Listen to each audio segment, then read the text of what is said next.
Hello friends, good morning. आज हम करेंगे क्वेश्चन 6, एक्सरसाइज 1.4 का क्वेश्चन करेंगे 6। ठीक है। अब आप लोग सोच रहे हो भैया हम तो नाइट में वीडियो देख रहे हैं, कहाँ का गुड मॉर्निंग। लेकिन गलती आप लोगों की है। मैं तो ये डे में बना रहा हूँ, सुबह 7 बजे वीडियो बना रहा हूँ ना, तो मैं तो गुड मॉर्निंग बोलूंगा। ठीक है।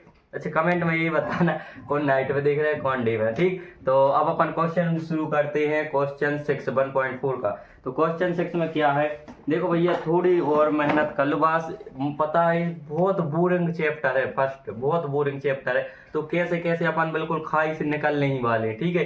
जी छठवां आ गया, इसमें 13 क्वेश्चन अभी हो जाएंगे कंप्लीट। तो थोड़ी सी और रह गई मेहनत, वो तो ये कि हाथ ही निकल गया, पूछ पूछ के बाहर बस रह गया। ठीक। तो अपन निकल जाते हैं बस थोड़ी थोड़ी और। तो मान लीजिए कि एन में एक दुई आधारी संख्या। ठीक है। एन नेचुरल नंबर है, प्राकृतिक संख्या है, एक से है। ठीक, एक से इंफिनिटो तक प्राकृतिक संख्या। संख्या ए संख्या बी बराबर ए तथा बी का एलसीएम द्वारा परिभाषित है।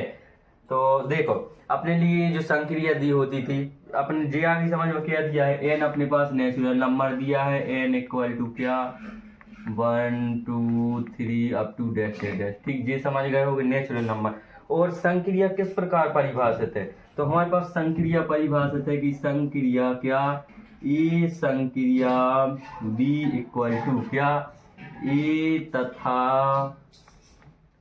बी का एच सी एफ। देखो एच सी एफ अपन ने बहुत बार पढ़ा होगा, याद होगा, नहीं होगा तो मैं बता रहा हूँ। ठीक। तो इस प्रकार हमारे पास ये परिभाषित है। तो इसी में फर्स्ट क्वेश्चन क्या दिया है, फर्स्ट क्वेश्चन हमारे पास है कि 5 संक्रिया 7 और 20 संक्रिया 16। देखो अब संक्रिया का सीधा अर्थ तुमने क्या लिख दिया कि इन दोनों का क्या ज्ञात करना है, एलसीएम। तो अपन एलसीएम कैसे ज्ञात करते हैं, ठीक है, एक बार रफ में देख लो। एलसीएम कैसे ज्ञात करेंगे अपन, ये हो गया हमारे पास 5 और ये हो गया 7। इसका एलसीएम कैसे, अब किसका भाग जाएगा, 5 का जाएगा। ठीक, 5 का गया कितना, 1 आ गया। अब किसका गया, इधर 7 उतारे, अब क्या जाएगा, 7 का जाएगा। ठीक है, 1 1 आ गया। तो अपने पास क्या आएगा इन दोनों का एलसीएम, 5 इक्वल 7 टू 75, 7 पन्ना 35। ठीक, 75। तो इसका आंसर आ गया समझ में किस प्रकार आएगा, तो फर्स्ट का आ जाएगा 75, सॉरी 35, 35, 7 पन्ना 35, इसका 35 आ गया। ठीक है। अब अपन देखते हैं कि 20 और 16 का क्या आएगा। तो 20 और 16 का हमारे पास वो क्या पता, आपने माइंड में 75 सेट है क्या था, तो इसलिए बार बार बोला जाता है 35। ठीक। अब अपन देखते हैं 20 और 16। तो 20 और 16 किस प्रकार ज्ञात करेंगे, बहुत सिंपल है, या फिर अलग अलग कर लो। ठीक है, एक साथ मत करो। अपन पहले करेंगे 20 का, फिर करेंगे 16 का। ठीक, थोड़ी और बारीकी से समझो। अपन ने जितनी बारीकी से समझो उतने ही डाउट क्लियर होते। तो 20 का देख लो पहले, क्या 2 10 आ गए भैया, फिर 2 कितने आ गए, 5 आ गए, फिर 5, अब कितना आ गया, 1 आ गया। ठीक है, ये 20 का आ गया। 20 का क्या आ गया हमारे पास, 2 गुणे 5। ठीक, इतने आएगा ना। देखो 2 का दिया तो 10 आ गया, फिर 2 का दिया तो 5 आ गया, फिर 5 का दिया तो 1 आ गया। अब देखो 16 का, तो 16 का कितना आएगा हमारे पास, 2 का 2 तो कितना 8 आ जाएगा, फिर 2 का 2 तो 4 आ जाएगा, फिर 2 का 2 तो 2 आ जाएगा, और फिर 2 का 2 तो 1 आ जाएगा। कितना आ जाएगा 16 का, 2 2 2 2। ठीक है। अब इसमें क्या करना पड़ता है एलसीएम में, पहले पेयर देखो कि दो अवयव है, मतलब दो संख्याएं दी थी हमारे लिए, उनकी अपन ने एलसीएम कर दिया। अब पेयर देखो क्या क्या, एक पेयर जे बन गया, तो जो पेयर बना उसे एक बार लिखा जाता है। ठीक है, 2 लिख दिया। फिर एक पेयर जे बन गया, तो क्या इसे भी 2 लिख दिया। अब क्या, अब जे इनके पेयर नहीं बन रहा है, तो इसे जहां का तहां लिख दो भैया। नहीं बन रहा है तो नहीं बन रहा है, उसमें अपन क्या कर सकते, अब इनका आराम से गुणा कर दो। क्या 2 दूनी 4, 5 चौके 20, 20 दूनी 40, दूनी 80। इसका हमारा 80 आंसर आ जाएगा। ठीक, तो इसका हमारा आ गया 80। ठीक, दोनों हो गया आसानी से, इसका 35, इसका। अब अच्छे से समझो एलसीएम कैसे निकालते, एलसीएम अपन इस प्रकार निकालेंगे। ठीक, एचसीएफ अपन किस प्रकार निकालेंगे, दो संख्या ली या जो भी ली, तो उसमें से जो छोटा होगा वो एचसीएफ होगा। एलसीएम अच्छे से समझ लो एक बार और। ठीक, अपन ने पिछली कक्षा में पढ़ा, पता है कि भैया कल को पढ़ो, आज तो याद नहीं है, पिछली कक्षा को कहाँ से याद रहे, इसे हमने दोबारा से विस्तार से बता दिया। ठीक, तो अपना फर्स्ट क्या छठवें का फर्स्ट हल होता है, बहुत सरल था, सिंपल था। अब इसी प्रकार सेकेंड भी कर देंगे, जो फर्स्ट कर दिया। सेकेंड में क्या है, सेकेंड में हमारे लिए क्रम विनिमय सिद्ध करना है। तो क्रम विनिमय तो भैया शुरू से देखो, एक्सरसाइज मतलब जो चैप्टर 1 है उसके 1.1 से ही पढ़ रहा है अपन, पढ़ रहा है कि नहीं। बहुत सरल। क्रम विनिमय सिद्ध किस प्रकार करेंगे, तो क्रम विनिमय यदि सिद्ध करना है तो ए संक्रिया बी इक्वल टू बी संक्रिया ए हो आ जाए हमारे पास। यदि ए संक्रिया बी और बी संक्रिया ए आपस में बराबर आ रहा है, इक्वल आ रहा है, तो अपन क्या बोल देंगे कि हमारे पास जो शर्त दी है वह है क्रम विनिमय है। ठीक है, तो माना क्या मान लिया, इसे हल करने के लिए अपन ने माना कि ए बराबर 1 ले लो और बी बराबर 2 ले लो। ठीक है, ले लो, आसानी से ले लो। क्या है, तो ए बराबर 1, तो 1 संक्रिया 2 इक्वल टू 2 संक्रिया 1। बिल्कुल आएगा कि नहीं आएगा, बिल्कुल आएगा भैया। इसमें दोनों इक्वल नहीं आएंगे, दोनों के क्या एलसीएम बराबर नहीं है, और इसका 2 और 1 का एलसीएम कितना आ गया, 2 आ गया, इसका भी 2 आ गया भैया। अल्ट पल्ट हो, लेकिन इसमें एलसीएम का क्या, वो तो वही आएगा। तो इस प्रकार अतः जी क्या होगी, अतः संक्रिया क्रम विनिमय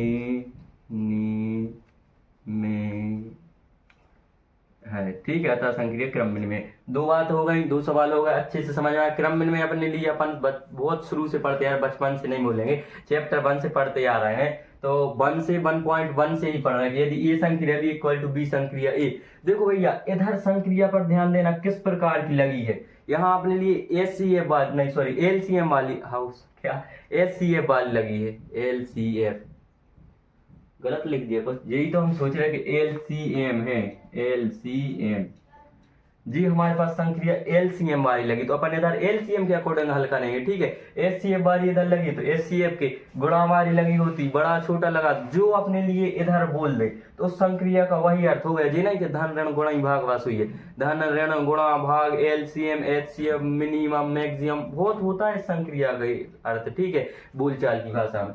तो अब इसी में थर्ड क्या है कि हमारे लिए थर्ड सिद्ध करना है कि साहचर्य सिद्ध करना है। साहचर्य भी पढ़ते जा रहे, क्रम में साहचर्य किस प्रकार सिद्ध करें, यदि साहचर्य सिद्ध करना है तो क्या करेंगे, ए संक्रिया बी संक्रिया सी, ठीक है, इक्वल टू ए संक्रिया बी संक्रिया सी आ जाए। यदि जे हमारे इसके इक्वल आ रहा है तो अपन क्या बोल देंगे कि जो हमारी संक्रिया है वह साहचर्य है।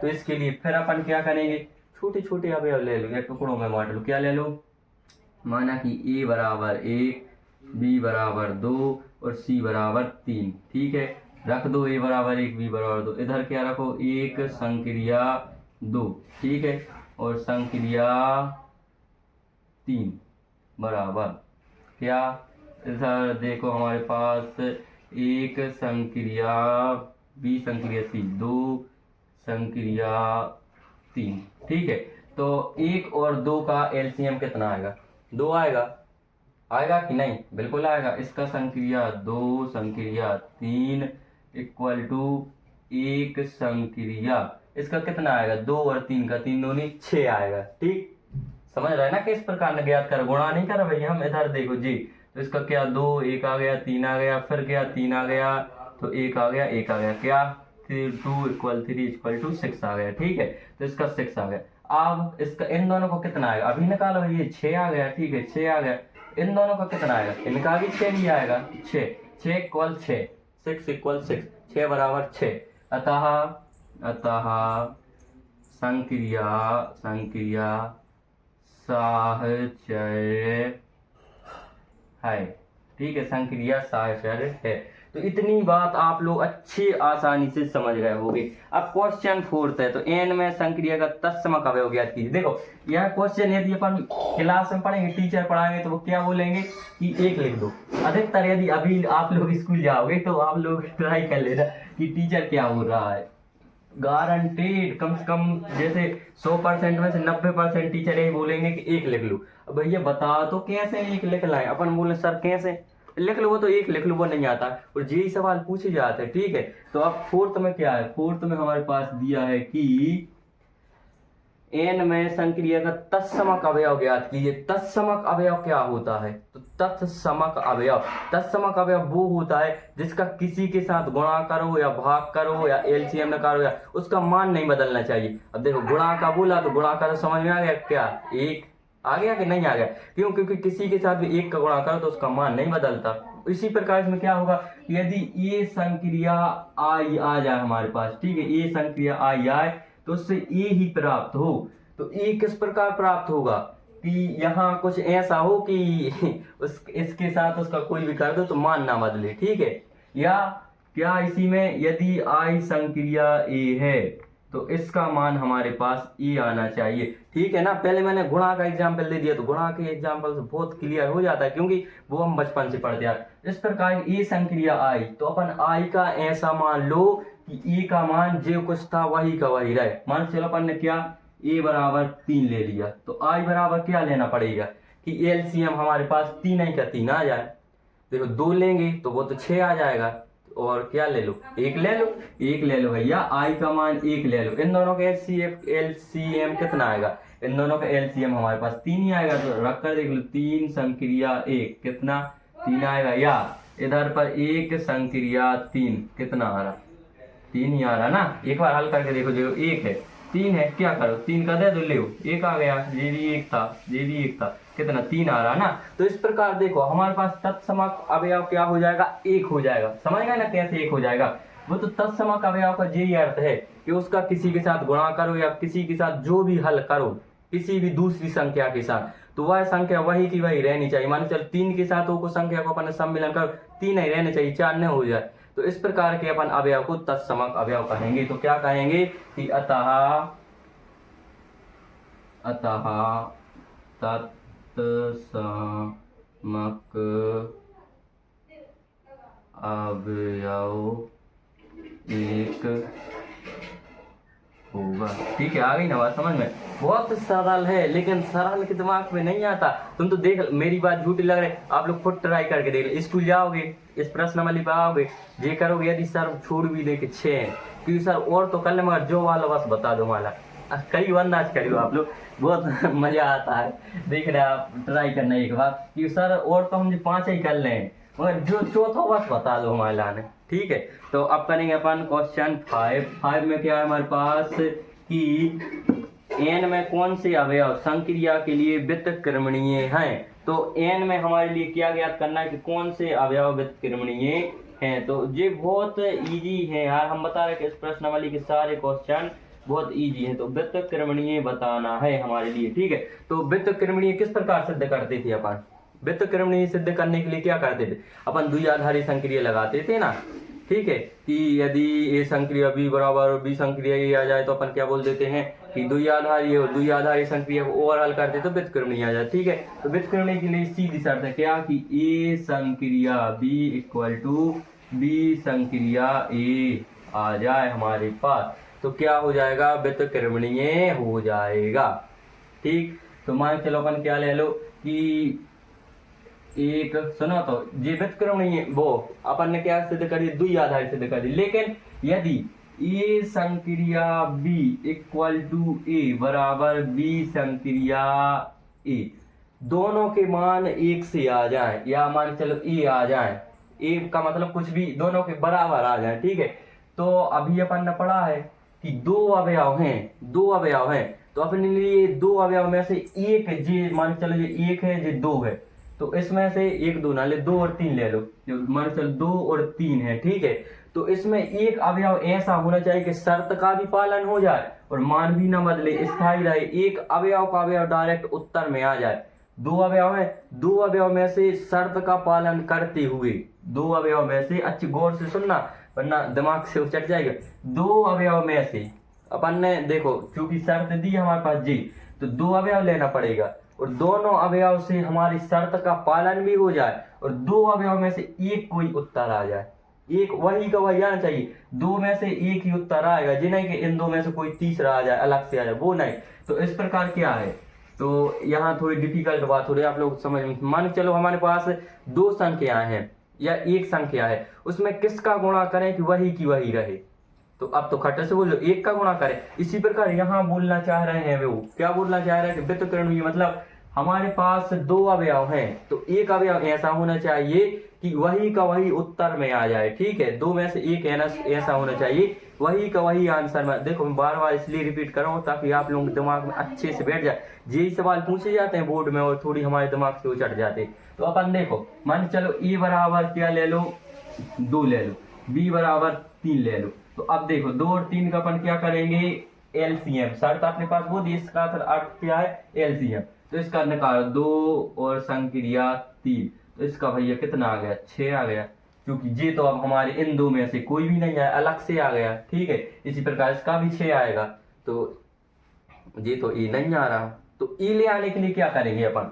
तो अब तो आ गई बात समझ में, क्या 1 रख दो सीधे से, अब खुदा ही बोल दोगे आप लोग कमेंट में 1 रख दो, क्या बड़ी बात है। ठीक है रख दो, ये 1 ए रख दिया, बी बराबर 2। अब देखो आ रहा कि नहीं 1 है और संक्रिया 2 कितना आ गया 2 आ गया ना जी, 2 आ गया। ठीक है, इसमें क्या करो 2 संक्रिया 1 कितना आ गया 2 आ गया। मतलब इसी का मान तो आ रहा है, लेकिन नहीं ऐसा नहीं करना, अपने पास व्युत्क्रमणीय सिद्ध करना है तो ई आना चाहिए इधर। तो चलो अब क्या करें यार, कुछ न करो, ए बराबर 2 ले लो, बी बराबर ए बराबर 2 ले लो, बी बराबर 1 ले लो, इस प्रकार कर लो।